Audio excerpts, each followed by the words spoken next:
Welcome to the Let's Grow podcast, where we explore the highs and lows of entrepreneurship with some of the most successful and inspiring business leaders in our communities. We dive into their stories, their strategies, and their lessons learned, uncovering the secrets to their success and the obstacles they overcame along the way. Join us as we learn from the best and discover what it takes to grow a business and thrive as an entrepreneur. All right, today we sit down with Julian Olalde with Julian Olalde Insurance Agency. Tune in, sit back, and get ready so we can grow together. Good morning, Julian. How's it going? Doing good. Good morning. Thank you for having me. Yeah, definitely. Thank you for coming and sitting down with me and talking to our audience and our communities and things. And just want to, let's just dive in and just kind of tell me a little bit about you and your backstory. Well, been doing insurance since 2012, but I think it was one of those things that the reason I started doing it is because I wanted more flexibility with the family. And okay. Now, I wouldn't say it's easy, but it's very rewarding having your own business. Yeah. So what did you do prior to insurance? Because you said you wanted to spend time with the family. So your previous careers, how did that hold you back, I guess, from your family and things? So I used to work for HSBC as a finance company, but I used to travel a lot to Illinois, California, Vegas, and then of course Houston. It wasn't conducive to having a family, especially if you have 3 little girls. It got to the point where they didn't recognize me because I traveled 2 or 3 weeks out of the month. So I was home usually about a week, and then 3 weeks I was out, working in that business. But yeah, no, it was one of those things that I think once your older kid says, doesn't recognize you as the dad, I had to make changes. So yeah. Okay, so 12 years now into the insurance world, what has been your experience with what's going on in the insurance industry today? So from when you started till today, how has it changed or evolved? I would say this year, 2023 has probably been the hardest. I want to say, it's been the hardest year we've had because there's been a lot of changes in the market. Kind of like with you guys with real estate and insurance, we're going through the same changes where there's been so many claims, and then it's affected the way pricing is. Even with insurance companies, a lot of them aren't writing business right now because they're waiting to find out what products or how they need to tweak those things. Okay, sounds good. So Wylie, Texas. Are you originally from here, or where are you from? Man, so I'm not originally from Wylie. I got here in 2019, pre-COVID. Okay. My wife's a Garland ISD teacher, and she wanted to stay in the Garland ISD district. So when we're looking at houses, there's a small part of Wylie that's Garland ISD. So we decided we love the house that we have in Wylie, and we were still within the district. So we bought in Wylie. But I'm originally from California, but I pretty much have lived all my life in Garland. So very familiar to this area. But we're fairly new. Yeah, so what brought you to Wylie from Garland, if that's where you were previously? I think the small town feel. Okay. I think the small town feel. I think my wife comes from a small town in Kansas, Kingman, Kansas, 3,000 people. So my wife's never wanted to live anywhere like Dallas or Frisco.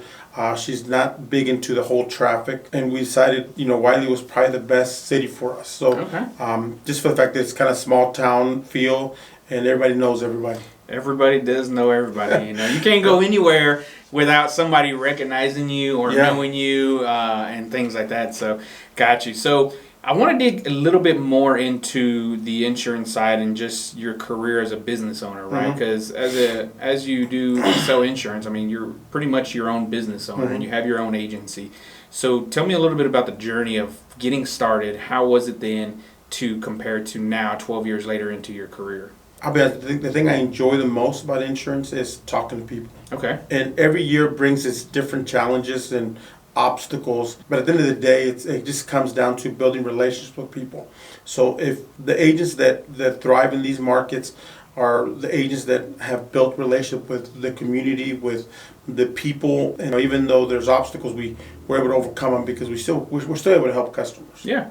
No, definitely. So, what is, do you think, the biggest obstacle in being a business owner or being an insurance agency that you face, for, let's say, somebody who's looking to get into the career, right? What is something that you face that you may give them some advice of how to overcome it? Or maybe, let's say, like you said, the insurance agents right now who thrive build relationships, right? So what about an insurance agent who's struggling right now or has a challenge where it's just tough for them. Like, what can you give them to say, hey, it's okay, do X, Y, Z, and you can overcome on the other side? The biggest thing for me, I think, like I said, there's no silver bullet. Everybody does it differently. I think what my silver bullet is, or my niche, is that I get involved in the community by helping organizations in the community. And as a business owner, it's, you want to approach every opportunity as how can I help you? And then once you've earned that person's trust, they'll start referring your people. And it was in 2020, it's like when I first saw you on Facebook, and I was like, man, I got to meet that guy with the mustache. No, I did, and not because you were a realtor and I wanted referrals or anything like that. It's like I liked what you were doing in the community when it came to helping the schools, helping a lot of the business owners, and I think that's one of the things that attracted me to building a relationship with you, because I figured, we can help each other build Wylie, build relationships, but it also helped the community, and I think we've done that with a lot of things we've done. So yeah, I mean, definitely from the community events, for us giving back to Amazing Grace, food pantry, and different ways like that. I mean, that's what we do. As business owners, I think we give more than some of these larger corporations. They can give obviously the big check, right? Because they're loaded with money, they're a bigger company or whatever that is. But when it comes to a local business owner or a small business owner here, we give more than just a paycheck. We give time, we give, our energy away from our sacrifices and things like that, and whatnot. So I really think that right there plays a bigger part in what we do. So, and I think people, the community, see that, because they're when they see you giving back to the community, they realize that, part of his paycheck is going back into the Wylie community, and that goes a long way. People will want to do business with you because they're like, I know that the money that he's making off of my purchase or my sale or whatever it is going back into that Wylie community. So I completely agree with you on that. All right, so let me ask you, Julian, who's been your biggest supporter or mentor during your time as a entrepreneur, as a business owner? I think that's an easy question, so I would say my spouse. Your spouse? She's when I was working and I said I was going to quit my job where I was making $19,000 a month as a salary, and I quit a cold turkey. My wife didn't say, "What were you thinking?" She was like, "At the end of the day, I want you to be happy doing what you do." And for me, my spouse has probably been my biggest supporter. And whenever times go tough, I said, even though she knows nothing about insurance, she knows she has the right things to say to get me going and things like that. Yeah. I mean, as a strong, partner and spouse, I think sometimes that's how they can support us. They don't need to know what we do, right? They don't need to know the ins and the outs of our business, but they can sometimes level us out. They can help us clear our minds and get back on track a different way.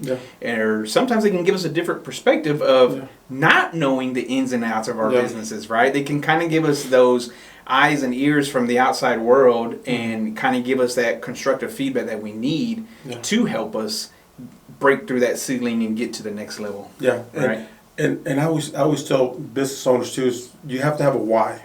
What is your driving force to be successful? And in my case, it's my family. It's cool now that my kids are older now, and one's in college and one's in high school, that I start seeing some of the things that I do, they're starting to do. Now, like I always tell them, do what makes you happy. If you wanted to go into insurance, perfect. If you want to, whatever it is that you want to do that. But it is cool kind of starting to see them do some of the things we do and start looking at everything as a business. Yeah. So. Yeah, definitely. You have to have a strong why, right? And most people, I think, are, it doesn't sound cliche or anything like that where they say it's their family, but you have to dig a little bit deeper than just say my family, right? Just paying bills and stuff like that, because we probably work more now as entrepreneurs and business owners as we did at 8 to 5, getting that $18,000 a month salary or whatever that looks like for other people, right?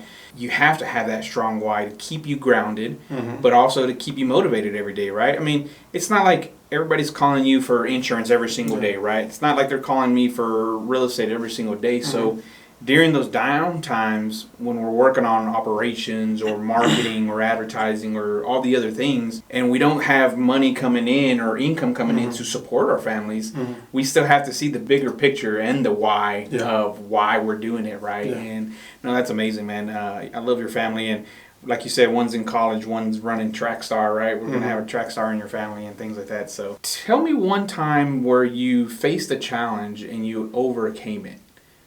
In the insurance world or just as a business owner? I think for me it's losing my parents at a young age. I think it's one of those things that you realize that you don't, when my mom passed away when I was, I think, 32, but it's one of those things that you realize that your time here on earth is not guaranteed. When my mom passed away, it was one of those things, it took me a while to kind of get out of that slump, to get back to thinking, but now I look at everything and now it's like, I try to use my family and live a drama-free life.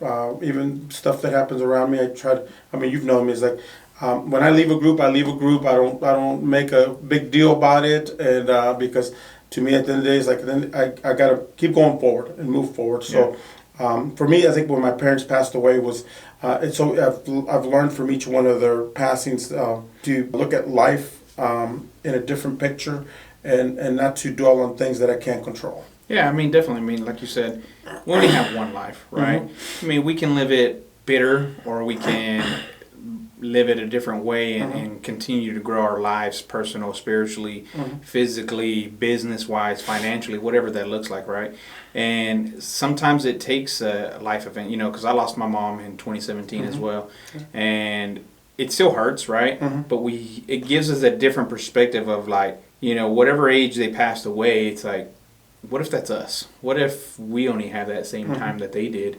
And it opens up your perspective and your eyes to live a different way, and not worry about outside noises or what people are going to think, because it ultimately depends on you, your spouse, your kids is the most important people that you have to not prove to, but that you have to support and different ways of their lives and be okay, right? All the other outside noise doesn't matter. Or, your client calling you today, screaming at you because maybe they didn't get the right coverage when you told them to and they opted not to, right? Whatever that looks like, right? We have to protect ourselves and our minds to not let that affect us, Exactly. And like I said, when you're dealing with a family member pass away, it hits you a different way.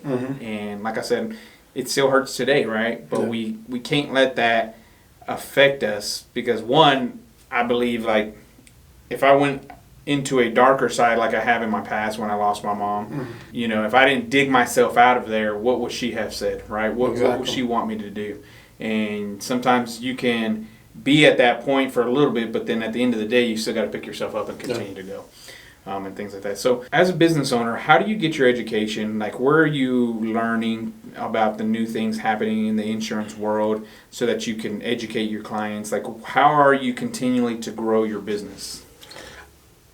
For anybody that's in this business, hopefully they know that a lot of your training comes from peers. And not just like, you have to be friends with agents that are even in other companies, not just in your company. So I have good friends that work for State Farm, Farmers, all those companies, and we share each other's ideas, our struggles, how we can help each other. And if you're not using your colleagues, your peers as your referral base, as your springboards, I said you're not doing it right. Because I'll be honest with you, it's like, especially in 2023, the way this market is, it's always good when you get a call from a colleague that you had before in another company, and you give them advice, because I think we all need it in this market right now. So yeah, a lot of my trainings is reading books, but I think my biggest thing is colleagues. Yeah, using them as a springboard. Yeah, and you use those to help you grow, right? And most business owners out there, they're sometimes one-sided, where they view that perspective as competition, right? But you don't. You're like, no, use them as a springboard, as a soundboard, whatever you want to call it. And we can all help each other. Yeah. Right? There's plenty of homes and cars and life insurance and Yeah. commercial insurance that everybody can write, right? We can all learn from each other. We can all help each other because there may be something that you can't do that they can. And down the road, they're going to return the favor when they can't do something and they send you the same thing, right? Exactly. So you have to use, instead of being, oh, they're my competition, no, they're my colleagues to help me grow my business as well. And that's how you collaborate together. And whatnot. So awesome, man. Well, I don't want to keep you too much longer, but what can you share with someone as a business owner starting out or an insurance agent wanting to get into the field? What are maybe the top 3 things they need to do? Give back to the community. One thing I learned when I first started, I had an agent, a colleague say, before you use the money you get, try to put 10% back into your community or church and so on. Because, I mean, I say this all the time, is like, if you bless somebody, God will bless you back. And it's not always in the form that you think, but God's always going to bless you back. So give back to your community that you're involved in. Other thing is, use your friends that are in the business as your springboard, as your referrals. I mean, don't be afraid to give a referral to the competition. Because at the end of the day, that customer is going to appreciate you that you were looking out for them. And the third thing, I mean, family comes first. That's the thing, is like, doesn't matter how much money you make. If you fail at home, you're going to fail in the business. So family should always come first. Yeah, definitely. Sometimes as business owners, when we get started, we sacrifice the most important thing, which is our families, right? Or even our self-care, because we have to say, oh, I gotta go out there and get business. I gotta be busy. I gotta go be in marketing. I gotta go to this. But at the end of the day, then sometimes that's where I see business owners fail, because if you're not happy in the household, that's going to play into how you treat your customers and how you treat your business and stuff like that. And at the end of the day, you're going to have to end up choosing. So if you get that well-life balance where you're like, you can set the expectations with your family, right? Tell them, hey, I'm jumping into being a business owner. I'm going to need the support. I'm going to need the help. I'm still going to allocate time for you. I'm still going to be home for dinner, and keep those promises. And then you got to make sure that the rest of that time is well spent, whether you're time scheduling, time blocking, to kill it in business or get going, so then that way you keep those promises of being home for dinner or on the weekends or the school sports or whatever that looks like. So no, that's amazing. When you were talking about dinner, the funny thing is, I always tell people, is like, you should always have one meal as a family. That's breakfast, that's dinner. Lunch is kind of hard because kids are in school, but we do dinner. We always have dinner as a family, and we ask, how did your day go? What can I help you with? Things like that. So yeah, always try to plan one meal a day that you spend with as a family. Yeah, cool. Last thing, to everybody out there who needs insurance or wants a free quote, what areas do you cover and how can they get a hold of you? So I cover all of Texas. So Okay. I'm not just one area. So I do all of Texas. And the number you can call us is 214-734-9976. And like I said, I'm a foodie at heart. So if you have a restaurant, I love to go, try your food and rate it and so on. Foodies, okay. So, favorite restaurant in Wylie? Oh man! So right now, I would say it's the Fire Creek one. Oh, the Creekside. Creekside, Grill. yeah. I mean, So what I like about that place is that we don't have anything like that in Wylie. We don't have anything like that in Wylie. So I do enjoy that place. I've been 3 or 4 times now. Now, for tacos, I would probably say Mijas right now. Okay. Mijas is probably the one for tacos. Okay. What about favorite restaurant? Let's say favorite tacos in Garland. Man, you Hey guys, I don't want to get him in trouble, right? Trouble. That just means everybody else who he doesn't name needs to step it up just a little bit. She knows. Right? She knows I love her tacos, and she's a good friend of mine too. Sandra with Taco Trona has really good tacos, and I'm still waiting for her to make pozole. Oh, come on, Sandra. But no, she does. She does make great tacos, but there's a lot of places, but I think hers are probably the best ones. Okay, and outside of tacos, what's your other favorite restaurant that everybody needs to go check out in Garland? So lately, man, I've gone twice now. The last 3 weeks is that Parisian Bistro. Okay. So if you have little girls that want that whole So my wife is from England, so they're used to tea time and all that. So if you have little girls that love tea time and things like that, macaroons and beignets and all that, this is the place to go. Nice. Well, there you have it, guys. From Mr. Garland Foodies and North Texas Foodies right here originally. Go try out those restaurants. But hey, man, thank you again for joining me today. I appreciate it. And if y'all need any insurance needs, be sure to hit him up. And let's all continue to grow together.